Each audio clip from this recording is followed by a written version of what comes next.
Day with a Doctor is an experience for our high school students. They come from North Louisiana all the way down to South Louisiana, East Baton Rouge area. We have about 50 students that come each week. They will experience suturing, they will experience clinical skills, so basic anthropomorphic measurements that they'll learn how to take, blood pressure, pulse, heart rate. We have a splinting workshop. So some students will go home with splints, courtesy of our orthopedic department here.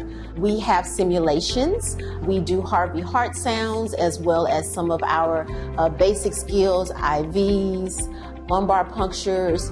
We're so excited to have staff physicians from the departments of cardiology and anesthesia that volunteer their time to help make the day successful for our students. We are providing educational experiences for students beginning as early as high school, all the way to residency and completion of their medical training. We think it's important to expose students to our health science center as soon as possible, with the thought that this will engage them in healthcare and make them want to come and be a part of our LSU family. AHEC is Area Health Education Center.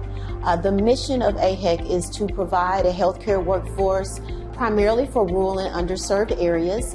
Here at the medical school, we really strive to provide opportunities for pathway and pipeline programs for students interested in the healthcare workforce. We hope that Day with the Doc will provide an experience to celebrate primary care and all that there is in healthcare and the healthcare workforce for rising professionals.